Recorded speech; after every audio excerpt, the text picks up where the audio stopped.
앞서 원장님들께서 잘 설명해 주셨는데요. 저는 기침에 대해서 조금 더 간단히 말씀드리겠습니다. 기침은 우리 몸에 중요한 방어작용을 하는 것인데요. 네. 이물질이 기도 안으로 들어오는 것을 막아주고 가래 같은 기도의 분비물이 밖으로 나갈 수 있도록 배출을 도와주는 작용입니다. 기침은 이렇게 이물질을 제거하기 위해서 우리 몸의 방어작용으로 작용하고 있는데요. 이제 임의로 기침을 억제하기 위해서 기침 억제제 같은 것을 복용을 하게 되면은 가래가 기관지 속에 남아있고 폐렴으로 진행할 수도 있어 주의가 필요합니다. 기침을 주증상으로 환자가 내원하시면 우선 몇 가지 기침의 일반적인 원인을 생각해 볼 수가 있는데요.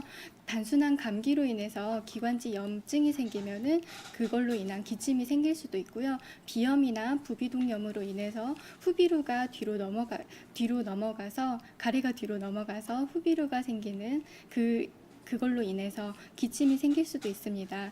또한 알레르기 소인을 갖고 있는 경우에 천식으로 인한 기침이 생길 수도 있고요. 과식, 야식을 즐기는 분의 경우에는 역류성 식도염으로 인한 기침이 생길 수도 있습니다. 또한 고령 흡연자의 경우에는 만성 폐쇄성 폐질환으로 인한 기침을 의심해 볼 수도 있습니다. 네, 제가 기침의 생활 관리에 대해서 말씀드리고 싶은데요. 네. 첫 번째는 따뜻한 물이나 차를 수시로 복용해 주시는 겁니다.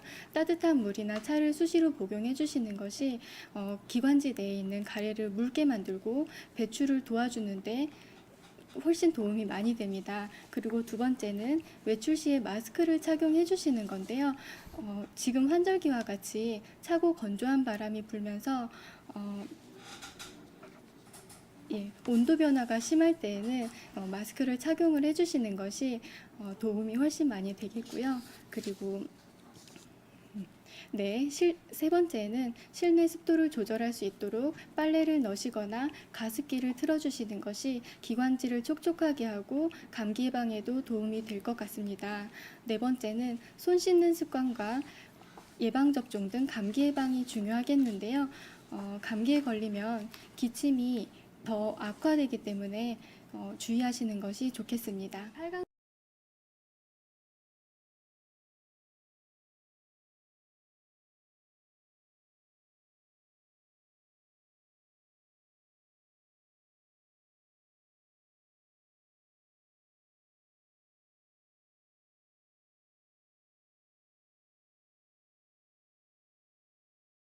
앞서 우리 조윤철 원장님께서 말씀하신 것처럼 이 기침이라고 하는 거에 기침을 수반할 수 있는 여러 가지 그 어떤 의학적인 상태나 의학적인 분류에 대해서 조금 더 정리를 하실 필요가 있을 것 같은데요. 저희가 우리 이 호흡기계라고 하는 거는 코에서 인두와 후두까지는 상부 호흡기계와 그 다음에 이제 기관지, 폐라고 연결되는 이제 하부 호흡기계로 나눠가지고 기침이라고 하는 상태는 일반적으로는 예전에 그 하부 호흡기계의 문제, 즉 기관지염의 문제 또는 뭐 폐렴의 문제로서 접근하는 경우가 제일 많았었습니다.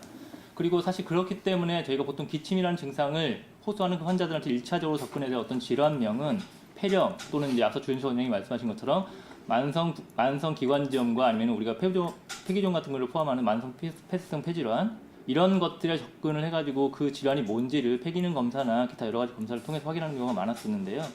지금 요즘에 보면 실질적으로 이런 하부 호흡기계의 문제로 인한 경우보다는 이 기침이라는 거는 좀 더 상부 호흡기계 앞서 말씀드린 것처럼 뭐 비염이나 부비동염 같은 걸로 인해서 나타날 수 있는 후비루 증후군 또는 소화기의 문제로 생길 수 있는 역류성 식도염이나 역류성 식도염으로 인해서 생길 수 있는 역류성 후두염 같은 이러한 상부 호흡기계 쪽에 생기는 어떤 문제점들이 실제 40% 이상을 40% 이상을 나타낼 정도로 많은 만성 기침의 원인과 어떤 원인적 질환이 되고 있기 때문에 이에 대한 먼저 정확한 접근과 정확한 진단을 확인하는 것이 먼저 필요할 것 같고요. 그리고 이 사실 만성 기침이 사실 우리 일반적으로 뭐 감기 걸려도 기침할 수 있고 아주 흔한 먼지가 많아도 기침할 수 있는 아주 흔한 증상일 수도 있지만 만성 기침으로 인한 분들은 호흡기 자체의 문제이기 때문에 일상생활에 심각한 문제를 일으킬 수도 있고 아주 심한 경우에는 사망에게까지 이를 수 있는 심각한 질환입니다. 따라서 이러한 기침이라는 것이 자주 반복되거나 내가 기침으로 인해 가지고 고생하고 있는 분들은 이 질환을 가볍게 볼 뿐 봐서는 되는 게 아니라 보다 정확한 진단과 그리고 적극적인 치료 또 치료가 어느 정도 됐음에도 불구하고 꾸준한 관리와 이 만성 관리를 할 수 있는 그런 거에 대한 수반을 하셔야 될 것 같은데, 우리 그 주현철 원장님이 앞서 그냥 대략적인 거 말씀을 하신 것 같지만 사실 기침을 잡을 수 있는 또 한의학적인 치료나 방법은 상당히 많습니다. 근데 많다는 얘기는 또 어떻게 보면 상당히 그만큼 어렵거나 복잡하다는 얘기가 될 수도 있는 건데요. 제가 큰 분류로 이 기침이라는 거에 대한 한의학적인 분류는 풍열에 의한 어떤 범주 또는 풍한에 의한 범주, 그리고 이제 우리가 담음이라고 이 담열 이런 정도의 큰 범주를 통해 가지고 풍한에 의해서 생기는 경우는 이제 보통 감기로 인해서 생기는 그런 것들로 인해 생기는 그런 에 맞는 어떤 처방을 하는 경우와, 풍열 같은 경우는 보통 뭐 폐렴이나 기관지염 같은 고열을 수반하는 그런 것들의 범주가 이 범주에 속할 수 있는데요. 그런 범주와 그다음에 그 외에도 이제 가래나 이 환자분처럼 누런 가래가 많거나 이 누런 가래가 후비로로 의심이 되지만, 이런 경우에는 그런 담음 또는 이제 담이 많이 쌓여서 그렇다라고 해서 이 담을 없애는 처방을 큰 범주로서 보다 정확한 거는 그 이제 한의원에 가셔가지고 한의사 선생님의 정확한 진료를 통해서 그에 맞는 맞춤 처방을 하시는 게 좀 도움이 될 것 같고요. 이 기침이라고 하는 게 이런 어떤 꼭 처방만을 해가지고 어떤 치료하는 것도 있겠지만, 일상생활에서 좀 더 기침을 완화할 수 있는 어떤 식품이나 기침을 완화할 수 있는 여러 가지 그 차 종류도 많기 때문에, 가능하시다면은 이러한 식품과 차를 같이 몸에 이렇게 폐가 되지 않는다면은 꾸준히 복용을 하셔가지고 내 기관지를 보호하고 내 몸 상태를 좀 완화시키거나 좋게 만드는 게 필요할 것 같은데요. 가장 대표적으로 우리 이제 기관지와 기침에 좋은 식품, 사실 한약재로서 혼용될 수 있는 그런 식품 중에 하나가 뭐냐면 이제 우리 도라지라고 하죠. 한약재 중에 길경이라고 하는 이 도라지와 두 번째로 이제 더덕이라고 하는 한약재로 마찬가지로 사삼이라고 하고 있는데요.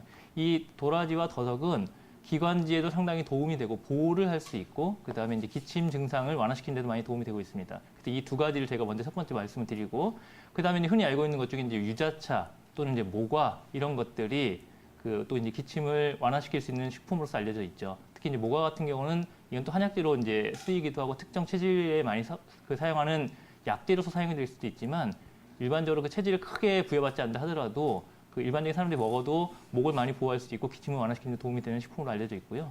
차 중에서는 우리가 이제 그 생강차나 아니면은 맹문동차 또 그 오미자차 같은 것들이 마찬가지로 가래를 삭혀주고 기침을 없애주는 데 도움이 되는 차가 될 수 있습니다. 따라서 이런 것들은 독성이 거의 없기 때문에 어느 정도 꾸준하게 본인이 이렇게 옆에서 차를 잘 장복하시면은 이 기침 증상을 완화하고 자기 폐 기관지를 보호하는 데도 어느 정도 도움이 될 거라고 생각이 됩니다. 이제 사실 어떤 치료를 얼마만큼 받았는지 구체적으로 말씀을 좀 해주시면 좋겠지만, 일반적으로 우리가 비염이라고 하는 것들은 이제 증상이 코막힘과 콧물과 재채기 이 세 가지 증상으로서 이제 그 호흡기 여러 가지 불편함을 나타내고, 그게 이제 수반이 돼가지고 심해지면은 뭐 두통이 있다든지, 아니면 앞서 말씀드린 것처럼 코가 뒤로 넘어가서 후비루 증후군의 양상으로서 이제 목에 뭔가 항상 이물감이 있다든지 가래가 끼는 형태, 그래서 이제 킁킁거림이 나타날 수가 있고요.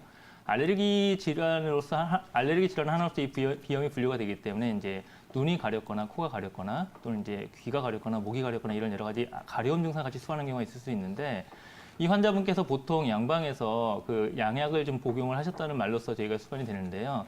보다 정확한 것들은 이 코 상태가 어떤지를 요즘에는 이제 비내시경을 통해 가지고 코 안의 상태를 직접 확인을 함과 동시에 이 사람의 체질을 잘 감별을 해가지고 같이 맞춤 처방을 나가는 게 이제 한의원에서 해줄 수 있는 방법이고, 보통 양방에서 그 비염을 치료한다라고 하는 약재라고 하는 것들은 증상을 없애주는 대증 치료에 좀 준하는 경우가 많습니다. 뭐 간지러움이 있었을 때는 이제 항히스타민제 계통을 써가지고 간지러움을 좀 없애주거나, 코막힘이 심할 때는 이제 그 충혈 억제제를 써가지고 막힘을 좀 뚫어주는 형태까지만을 하기 때문에 근본적인 치료를 하는 경우가 좀 약할 수 있고, 저희가 이 폐나 호흡기 계통의 문제는 특히 이제 비염 같은 경우는 보통 그 사람의 몸이 차다 해서 이제 뭐 풍한 또는 폐한이라는 범주에서 이 보다 좀 더 근본적인 접근을 할 수 있는, 이렇게 한의원에서 그런 식으로 이제 치료를 하고 있거든요. 그래서 첫 번째로는 이러한 환자분께서 한의원에 내원을 하신다면 보다 이 환자의 그 체질에 맞는 맞춤 처방을 구사를 해서 좀 더 근본적인 접근을 할 수 있도록 제가 치료 처방을 할 거고요.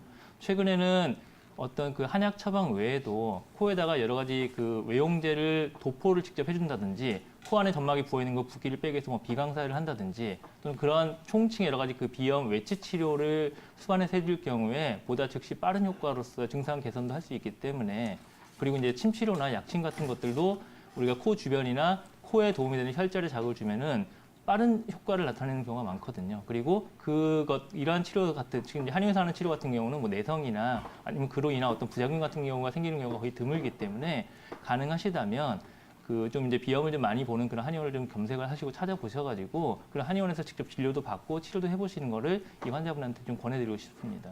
지금 아까 말씀하신 게 이제 최근에 계속 좀 목이 아파서 목이 지금 붓고 가래가 많고 이게 지금 제일 불편하신 거라고 하셨잖아요. 네, 맞아요. 그리고 말씀하신 게 혹시 이렇게 옆에 같이 계신 분이 걸려서 감기에 걸렸기 때문에 혹시 옮은 거 아닌가라고 이제 걱정도 하시는 건데 네, 네, 혹시 열은 나세요? 네, 열도 나고 예, 예. 침 삭힐 때마다 목이 너무 아프더라고요. 예. 그럼 전에도 이런 것들로 인해서 종종 이렇게 좀 고생하신 적이 있습니까? 제가 환절기만 되면은 예, 조금 목감기나 이런 게 좀 자주 걸리긴 하거든요. 예. 네, 그런 거 빼고서는 크게는 없는 것 같아요. 보통 이제 아직은 이제 나이가 좀 젊으신데 제가 이런 네. 분들을 보면은 첫 번째로는 환절기 때에 이런 것들이 자주 생긴다는 얘기는 이제 폐나 이 기관지 계통이 좀 약하신 분들도 좀 있고요. 그리고 아마 네네. 편도가 조금 비대하거나 좀 부어 있을 확률이 높아 보이고 그다음에 이런 분들 중에서는 우리가 이제 감기라고 하는 거는 급성 비인두염이라는 표현을 쓰기도 하고 그게 이제 네. 비염과 인두염의 합성어로 인식이 되기도 하고 해부학적으로는 비인두라는 부위가 있기 때문에 거기 염증이 생기는 걸 얘기를 하거든요. 근데 네, 중요한 네. 건 이제 감기에 걸려도 뭐 오한 발열이 났다가 며칠 있다 가볍게 없어지는 경우도 있지만 환자분처럼 이제 그 목의 통증을 되게 심하게 호소를 하시거나 가래가 많이 끓거나 이런 경우에는 그 결과로 이제 후두에나 아니면 기관지까지 영향을 줄 수 있어서 호흡에 문제가 같이 생기면 이제 큰 답답함과 불편감을 호소하실 수가 있어요. 네, 그래서 잠잘 때 숨이 잘 안 쉬어지는 것 같아요. 그렇다면은 만약에 제가 봤을 때는 그렇다면은 아마 비염의 증상을 같이 좀 수반하고 있거나 아니면 후두 쪽에도 염증이 같이 있거나 아니면 후두가 좀 부으면 우리 호흡기인에서 이제 이 위쪽에 있는 상기도의 이 비염과 그다음에 후두 쪽에 염증이 부어가지고 염증이 생겨서 그 통로 자체가 좀 부으면 호흡이 좀 잘 안 되거든요. 네, 네. 뭐 심하게 기침을 하시거나 지금 이런 거는 아니신 거잖아요. 발작적인 기침을 네, 하시거나. 기침은 많이 안 나오는 것 같아요. 예, 그렇다면 이제 우리가 뭐 천증이나 기관지염증이나 이런 것들보다는 제가 봤을 때는 인두염, 후두염 쪽이나 아니면 비염이 증상이 같이 수반돼 있을 확률이 높기 때문에 일단 네. 급한 대로 먼저 빨리 치료를 하시는 게 필요하겠죠. 이거는 뭐 내과를 가시든 아니면 한의원에서 오셔가지고 한의원에서 사실 감기에 준하는 치료를 많이 하니까 오셔서 먼저 네. 치료를 하신 다음에요. 그게 네. 증상이 완화된 이후에도 제가 봤을 때는 아마 좀 체질적으로 이 아까 말씀드린 것처럼 편도나 기관지 쪽이 좀 약하실 확률이 높거든요. 그래서 네. 그런 기능을 강화하는 치료, 그러니까 뭐 폐나 기관지를 보호하는 보약을 좀 드시든지 아니면 그 네, 네. 강화하는 치료라고 하는 것들은 이제 한의원마다 여러 가지 치료 방법이 있겠지만 네. 다양한 방법이 있을 수 있으니까 좀 진료를 네, 네. 받아보시고 좀 정기적인 관리를 하시는 게 추후에 이런 상태가 좀 반복적으로 생기지 않도록 예방하는 측면이 될 수 있기 때문에 아마 네, 제 네. 생각에는 가능하시면 그 꾸준히 이 기관지나 폐를 또는 이 호흡기 계통을 강화하는 치료를 같이 보강하시는 게 좋지 않을까라고 생각을 할 수 있겠습니다.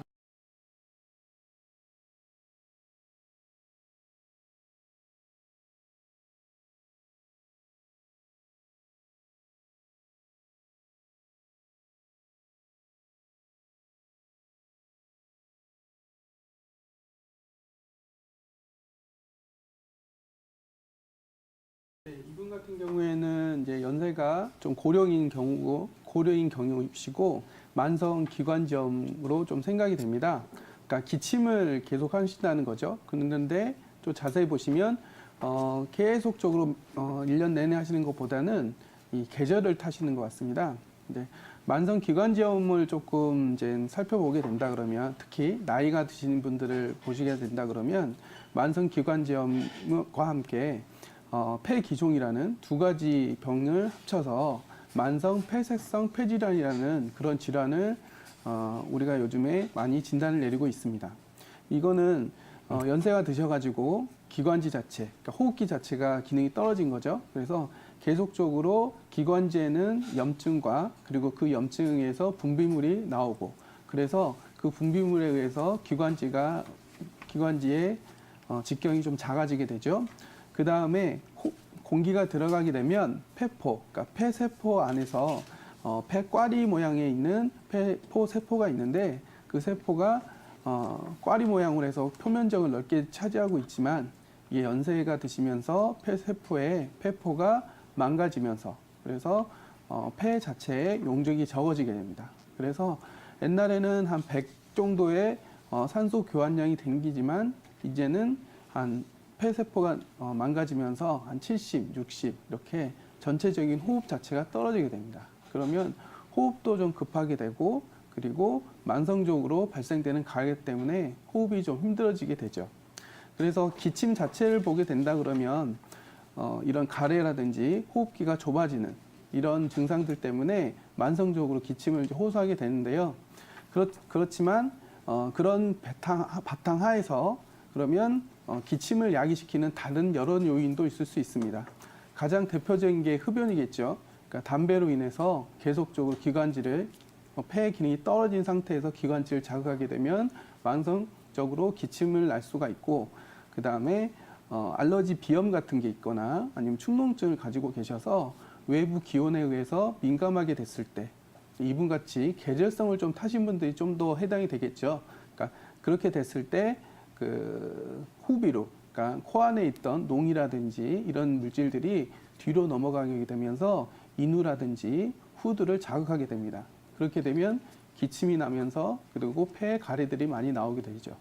그 다음에 또 간과할 수 있는 게 역류성 식도염이 있게 됐을 때 그 역류성 식도염의 그 위산이 그 후두를 자극하게 될 수가 있습니다. 이제 그렇게 되게 됐을 때 또 기침이 이제 만성적으로 나게 되는데 그런 분들의 특징은 어떻게 되냐면 우리가 딱 서 있을 때는 위산이나 음식물이 밑으로 가라앉겠지만 누워 있게 되면 그 위산이 위로 이렇게 올라오게 되죠. 그래서 특히 이런 분들 같은 경우에는 식사하고는 별로 상관이 없는데 희한하게 저녁 때 누워 있을 때, 그러니까 밤에 누워 있으면 인후가 간질거리면서 기침이 자주 나온다라고 이제 말씀하기도 합니다. 그리고 이런 분들은 가래가 나온다는 거 그다지 크게 호소하진 않죠.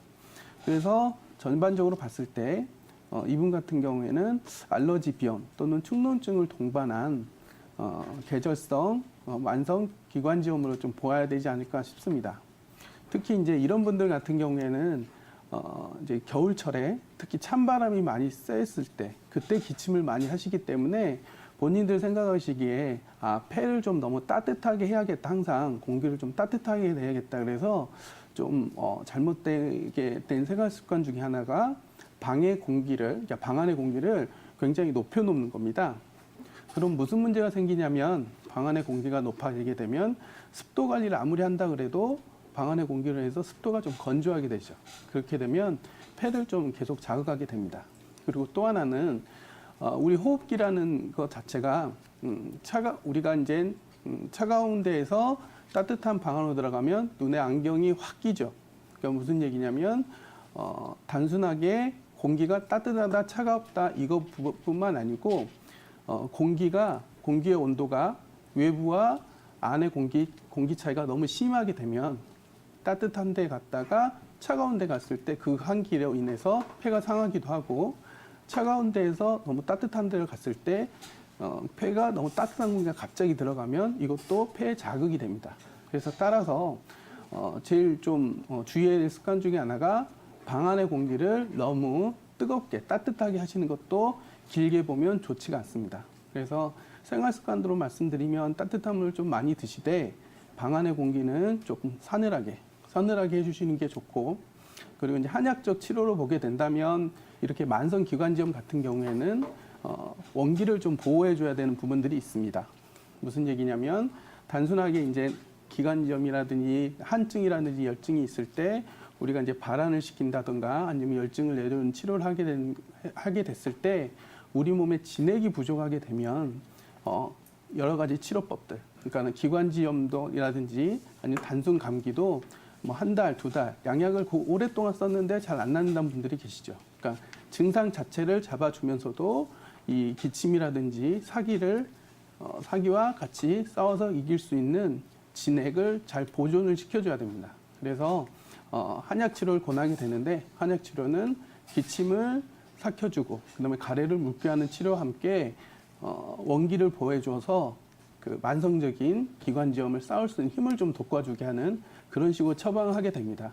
따라서 아까 말씀드렸던 생활습관, 잘못된 생활습관, 방 안의 공기를 너무 따뜻하게 한다든가 그런 걸 좀 주의하시고 따뜻함을 좀 잘 드신 다음에 그리고 장기적으로 한약 치료를 하게 되면 좋은 결과가 있을 거라고 생각이 듭니다. 근데 무릎을 통증을 이제 보통 이제 무릎이 아프셔가지고 이제 정형외과나 이런 데 가게 되면 네. 보름 무릎 자체에 병이 있는지 먼저 확인을 해봅니다. 그러니까 연골판이 문제가 있는지 또는 뭐 인대가 손상이 됐는지 이제 그런 검사들을 하게 되죠. 그리고 난 다음에 이제 엑스레이를 찍어가지고 이제 연골판을 이제 보려면 MRI가 정확하긴 한데 비용이 너무 많이 드니까 엑스레이를 그쵸. 통해서 간접적으로 이제 높이 같은 걸 보고 이제 확인을 한 다음에 이제 크게 문제 없거나 네. 아니면 이제 그런 부분들에서 너무 많이 닳았다 그러면 이제 인공 관절을 한다던가 뭐 이렇게 이제 하게 되고 그런데 이제 좀 생각을 해야 될 게 무릎 관절 자체는 이제 힘을 전달해 주는 거거든요. 이게 네. 연골판이라는 건 힘을 전달해 주는데 사실 무릎이 아프다고 하는 분들 자세히 보게 되면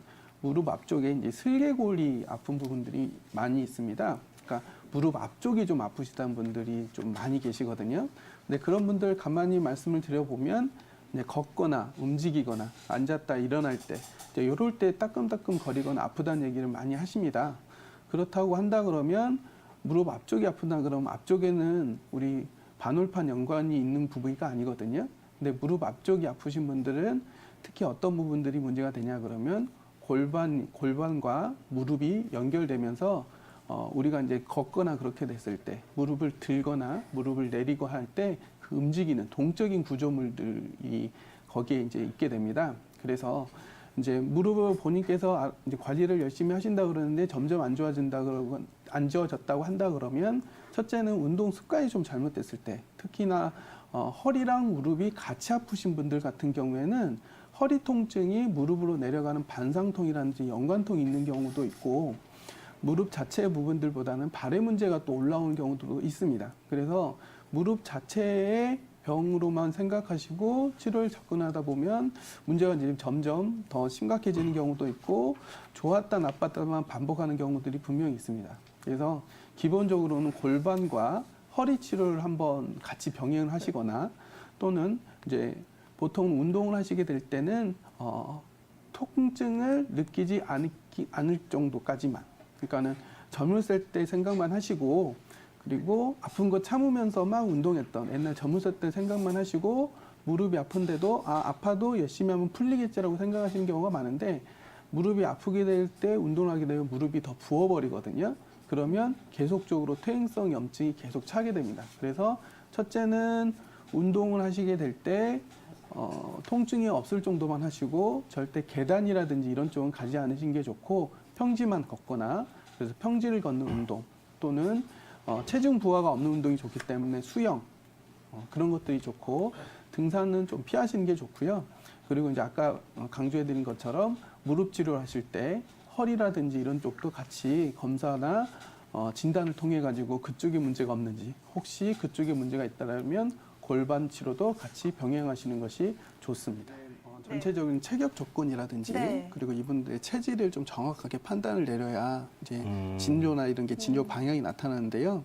이제 기본적으로 이제 위가 우리 음식물을 제대로 소화 흡수해 가지고 잘 내려 보내야 되는데 대부분 가장 가슴이 답답한 증상들이 뭐 심장이 문제라든지 뭐 폐의 문제라든지 이런 걸 의심해 볼 수도 있지만 네. 제일 기본적으로 이제 역류성 식도염이라고 이제 소화가 안 된 분들이 가슴이 답답할 때 그리고 이제 위가 이제 팽만감이 있다든가 그 조잡 증상, 고픈 것 같기도 하고 뭐 배부른 것 같기도 하고 감각을 잘 모르겠다 이렇게 호소하는 분들이 있습니다. 그러니까 이런 전형적인 이제 질환들을 모두 이제 요즘에는 이제 역류성 식도염 쪽으로 보게 되고 꼭 위 내시경상에서 위 역류성 식도염의 증상, 그러니까 위 분문부가 이렇게 부어 있거라든지 염증이 없다 하더라도 증상만 가지고도 요즘에는 이제 판단을 내리고 이제 약물 치료를 하게 되는데요.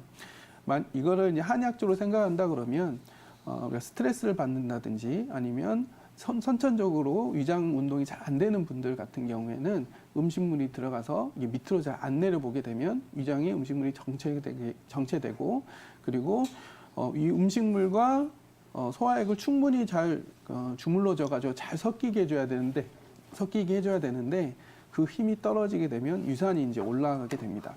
그래서 가슴이 답답한 증상이 나게 되고 기본적으로 이렇게 채기가 생기게 되면 이 횡격막, 그러니까 위 운동이 안 되기 때문에 횡격막이 딱 막히게 되거든요. 그러면 횡격막이 막히게 되면 우리 몸의 호흡 기전들이 원활하게 되지 않습니다. 그러면 이 횡격막이 운동이 안 되면 우리 호흡이라는 게 횡격막으로도 호흡이 되고 그 다음에 위에 상부 근육들을 이용해가지고 호흡을 이용하게 되는데 횡격막의 근육이 꽉 막히게 되면 위쪽으로의 호흡 근육들이 또 너무 과도하게 움직이기 때문에 위쪽이 순환이 잘 안 됩니다.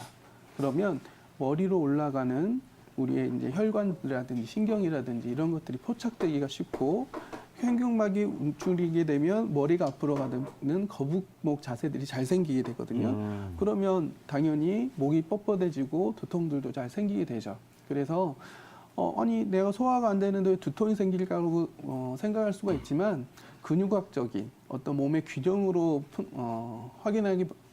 살펴보게 되면 충분히 소화가 안 되고 정신적인 전체적인 자율신경이라든지 이런 것들이 울체가 되면 두통도 같이 오게 됩니다.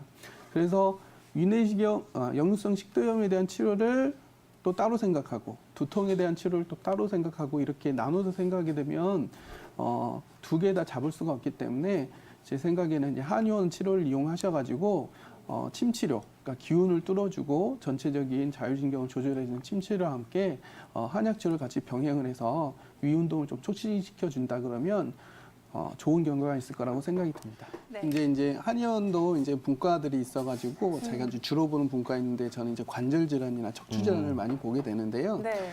우리가 이제 친구 따라 강남 간다는 얘기가 있지 않습니까? 그런 것처럼 약재도 같은 성질에 있는 약재를 두 개를 결합해서 쓰면 약효가 두 배가 아니고 3배, 4배가 된다고 얘기를 하거든요. 그럼 강화리 짝꿍이 있겠네요. 그렇죠. 강화리 짝꿍이 아까 얘기했던 독활입니다. 독활이요. 그러니까 성질이 비슷하기 때문에 옛날에는 혼용에도 썼는데 엄연히 이제 다른 식물과인데요. 그러니까 강화라고 독활을 같이 쓰게 되면 이게 감기 질환이나 이런 게 쓰는 것처럼 기운을 쫙 날려주거든요. 근데 이제 관절통이라든지 관절 질환에서 찌뿌둥하고 이제 잘 붓거나 이렇게 돼가지고 순환이 안 됐을 때, 그러니까 순환이 저체됐다고 생각할 때 강할 독할 그게 주재료가 아니고 우리가 이제 보통 요리를 하면 양념처럼 들어가는 게 있죠. 그러니까 군신자사에서 양념처럼 들어가게 돼서 강할 독할을 같이 써서 관절 질환에 특히 순환 장애가 같이 끼어 있는 관절 질환에 자주 애용하는 약재들입니다.